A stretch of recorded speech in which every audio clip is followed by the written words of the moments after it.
Gloire à Jésus, gloire à Jésus, gloire à Jésus. C'est l'apôtre des nations Bowie Yvon Serge, leader de l'église de Jésus-Christ en Côte d'Ivoire, leader du ministère des apôtres des nations et leader du mouvement de Jésus, le lion conquérant redoutable et royal de la tribu de Juda. En ce jour béni du 15e enseignement et 15e jour de jeûne et prière de consécration annuelle sur 40, je vais vous entretenir aujourd'hui sur Jésus, 100% homme, 100% en Dieu. Après vous avoir enseigné hier sur Jésus, l'unique.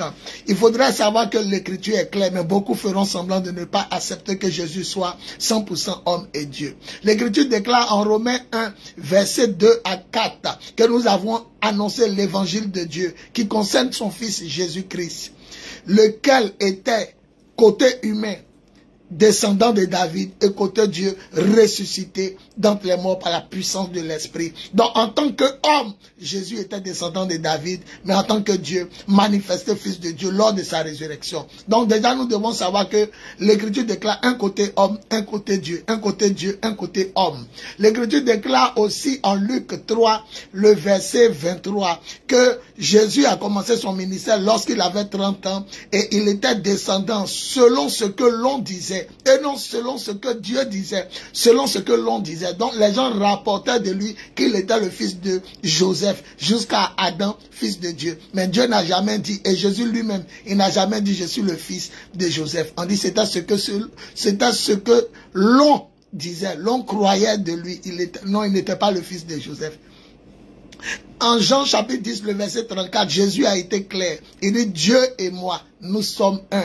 C'est très clair. L'écriture déclare aussi en Nombre 23, 19, Dieu n'est pas un homme pour mentir. Et les gens disent que Dieu a dit il n'est pas un homme. Mais avec l'intelligence, tu comprendras que Dieu n'a pas dit je ne peux pas me faire homme. Il dit je ne suis pas un homme, mais il n'a pas dit je ne peux pas, car tout est possible à Dieu. En Genèse 18, 13 à 14, Dieu a dit à Abraham, où est ta femme?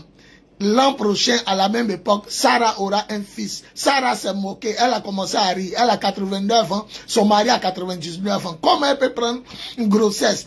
Et l'Éternel a dit, est-ce qu'il y a quelque chose d'étonnant de la part de l'Éternel? Est-ce qu'il y a quelque chose que je ne peux pas faire? Voilà. L'Écriture déclare aussi en Luc 1, 36 à 37. Marie dit à l'ange Gabriel, je suis vierge, comment je vais tomber enceinte? Je n'ai pas connu d'homme.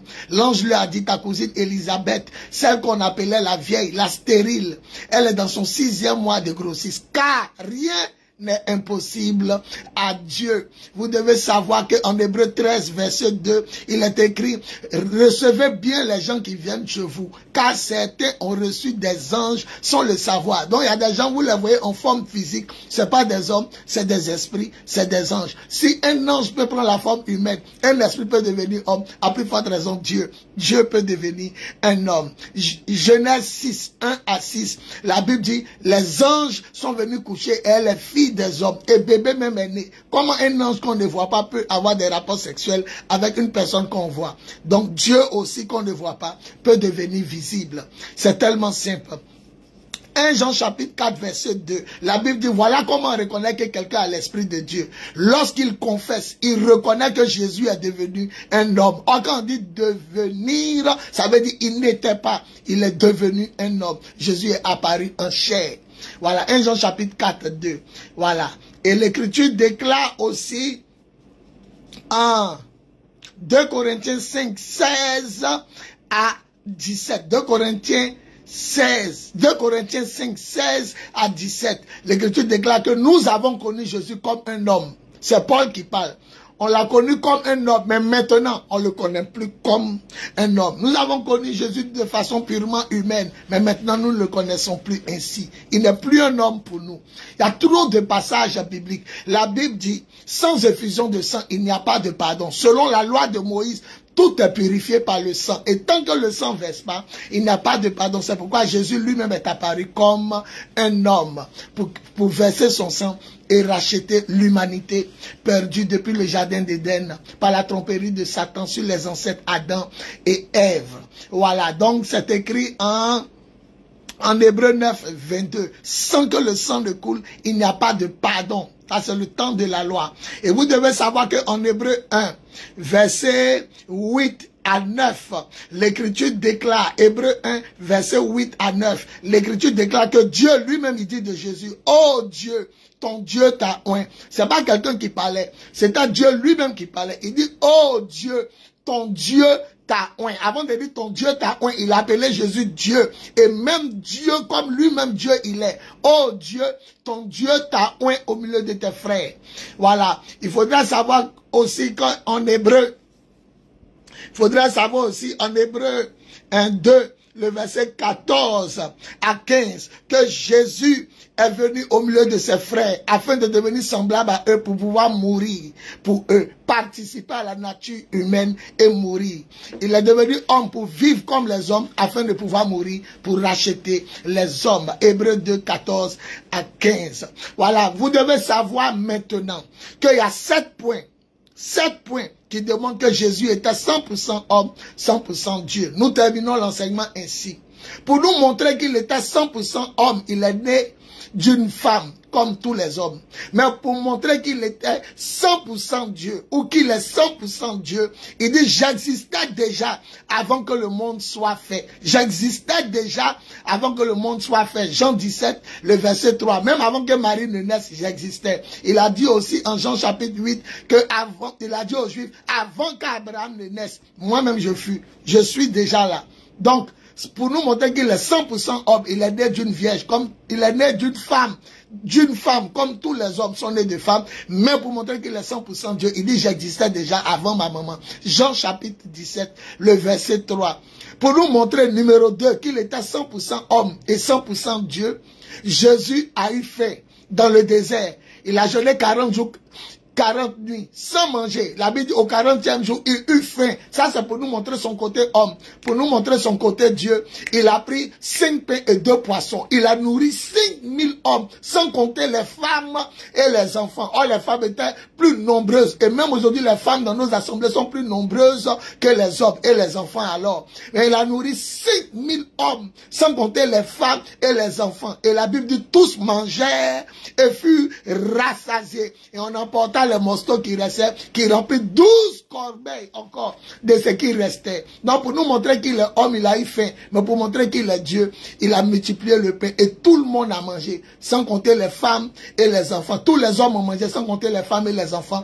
Et les morceaux qu'on a ramassés ont rempli 12 corbeilles de panier. Et la Bible déclare que tous mangeaient et furent rassasiés. Numéro 3, pour nous montrer qu'il était 100% homme, Jésus a eu soif. La Bible dit, fatigué du voyage, il s'arrêtait auprès d'un puits de Samarie. Et il a dit à la femme samaritaine, donne-moi de l'eau à boire. Il eut soif pour nous montrer qu'il était un homme. Mais pour nous montrer qu'il était 100% Dieu, la Bible dit, il a dit à la même femme, celui qui boira l'eau que moi Jésus vais lui donner, il n'aura plus jamais soif. Jean chapitre 4, le verset 10. Numéro 4, pour nous montrer qu'il était 100% homme. Jésus montait dans une barque pour traverser le lac, pour traverser l'eau. Comme nous les humains, naturellement nous montons dans un bateau, dans un navire, dans une pirogue, dans une barque. Pour nous montrer qu'il était un homme, il montait dans une barque pour traverser le lac.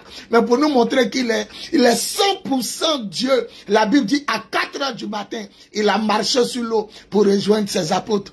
Et eux-mêmes, ils avaient peur. Ils disent, n'ayez pas peur, c'est moi. Quand il les a rejoints, ils se sont prosternés devant lui. Ils ont dit, tu es vraiment le Fils de Dieu. Ils n'ont pas dit, tu es vraiment un Fils de Dieu, mais tu es le Fils de Dieu.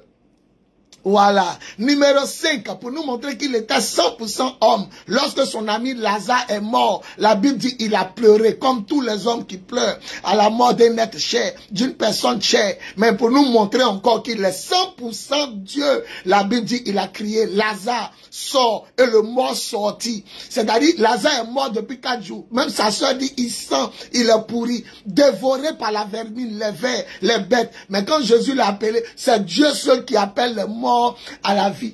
Quand Jésus est mort, qui est allé le ressusciter? Lui seul dans le tombeau. Vous avez vu quelqu'un, un ange, un homme, un prophète. Il est Dieu. Pour nous montrer qu'il est 100% homme, il a pleuré à la mort de Lazare. Mais pour nous montrer qu'il est 100% Dieu, il a dit, Lazare sort, et le mort sortit, la tête et le corps enveloppé de linge. Et Jésus a dit, déliez-le et laissez-le aller. Jean chapitre 11, 32 à 45. Le verset 45 dit, quand les Juifs, même qui ne croyaient pas en Jésus, ont vu ça, la Bible dit, ils ont commencé à croire en lui. 6e position, pour nous montrer qu'il était 100% homme. Il est mort comme tous les hommes vont mourir un jour. Oui, pour nous montrer qu'il était 100% homme, Jésus est mort. 3.2, suspension. On pensait que c'était fini comme pour tous les hommes. Mais la Bible dit, pour nous démontrer qu'il est 100% Dieu, le 3e jour, il a vaincu la mort, il a vaincu l'enfer, il a vaincu le péché, il a vaincu le monde, il a vaincu le diable et il l'a ressuscité. Gloire à Jésus. Luc 24, 34, la Bible dit, le Seigneur est vraiment ressuscité. Les autres ont été ressuscités par les prophètes, mais pour lui, on dit vraiment ressuscité. Luc 24, 34, le Seigneur est vraiment ressuscité. Et enfin, 7e position, pour nous montrer qu'il était 100% homme, il est monté sur le dos d'un ânon pour entrer à la Jérusalem terrestre. Il est monté sur le dos d'un ânon pour rentrer à la Jérusalem de la terre, Jérusalem terrestre. Mais pour nous montrer qu'il est Dieu et 100% Dieu, après sa résurrection, pour aller à la Jérusalem céleste, la Bible dit devant ses disciples, c'est un nuage qu'il a porté et qu'il a conduit au ciel à la droite de Dieu, à notre Jérusalem céleste. Qui dit Amen fort et il reçoit la grâce de Dieu. Qui dit Amen fort, il reçoit la gloire de Dieu. Qui dit Amen fort, il reçoit la révélation, la puissance, l'amour, la vérité et l'autorité de Dieu. Une gloire à Jésus. Donc Jésus est 100% homme, 100% Dieu. Quand on dit devenir, la parole est devenue. Ça veut dire la parole n'était pas, mais elle a changé, elle s'est transformée. Donc au commencement était la parole. La parole était avec Dieu et la parole était Dieu. Jean chapitre 1, verset 1 à 3. Ce qui fait mal aux gens, on dit la parole était Dieu. Le verset 14 de même Jean 1 là, le verset 14 dit la parole qui était Dieu est devenue un homme et a habité parmi les hommes. Cet homme-là, c'est qui? Au commencement, c'était pas un homme. On dit devenir. L'eau qu'on a mis dans le frigidaire est devenue une barre de glace. Mais au commencement, c'était pas solide. C'était pas une barre de glace. C'était de l'eau liquide, de l'eau légère. Mais c'est devenu solide parce qu'il y a une transformation. Pour sauver les hommes, il a quitté sa nature, son état de Dieu et il est devenu un homme. Jean chapitre 1, le verset 1 à 3. Au commencement était la parole était avec Dieu. Écoutez, mais la parole était Dieu. Et le verset 14, Jean 1, 14.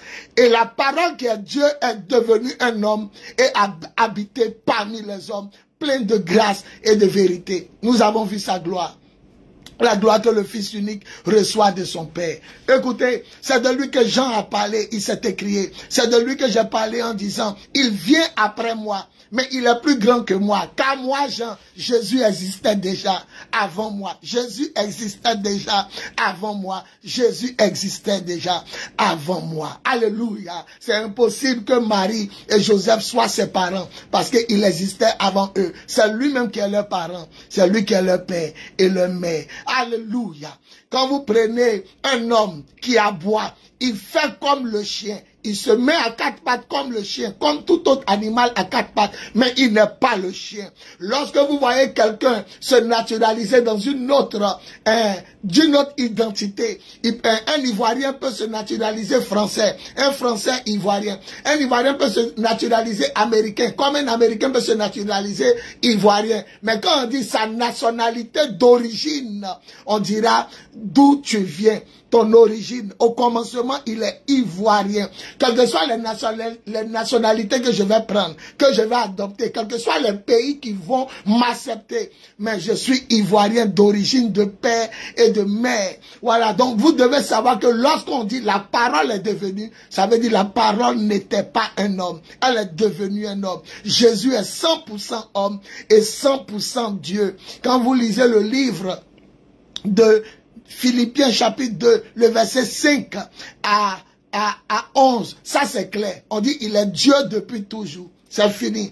Version parole de vie. Il est Dieu depuis toujours. Colossiens même 1, à partir des versets, Colossiens chapitre 1, à partir des versets 16 à 17, la Bible dit Jésus est l'image visible du Dieu invisible. Dieu s'est révélé en Jésus. Et la Bible dit, il avait en lui la plénitude de Dieu. Et il représente, la Bible dit en Hébreu 1, il est la représentation exacte de ce que Dieu est. Celui qui a vu Jésus a vu Dieu. Philippe dit, montre-nous Dieu et on sera content. Jean chapitre 14, le verset 1 à 6. Il dit, montre-nous Dieu, on sera content. Il dit, Philippe, il y a longtemps ici avec toi et tu ne me connais pas. Tu ne sais pas que celui qui m'a vu a vu Dieu. Celui qui tue Jésus n'a pas tué Dieu, mais il a tué le corps dans lequel Dieu a habité. C'est pourquoi quand tu tues un homme, son âme sort. Mais quand on a tué Jésus, qui est sorti? C'est Dieu. Parce que le corps de Jésus était une enveloppe simple dans laquelle Dieu était. C'est pourquoi avant de mourir, il n'a pas dit je remets mon corps entre tes mains, Père. Il dit je remets mon esprit. C'est le corps qu'on a tué. C'est l'enveloppe charnelle on l'a tué. Mais on ne peut pas tuer Dieu. Donc c'est le corps qui est mort. La preuve, même quand on dit il est mort, la Bible dit quoi dans le livre de Pierre, les 2 jours qu'il a fait dans le tombeau, il était allé. Comment quelqu'un qui est mort peut aller en enfer? Et on dit il allait prêcher là-bas. Voilà, il allait prêcher à ceux qui ont désobéi depuis Noé. Depuis que Noé construisait l'arche, il allait l'annoncer l'évangile pour qu'ils soient sauvés par la grâce et pour la gloire de Dieu. Jésus ne meurt pas. Il est le vivant. Il est Dieu. 100% homme, 100% Dieu. Gloire à Jésus. L'apôtre des nations Bowie, Yvon Serge, pour vous instruire.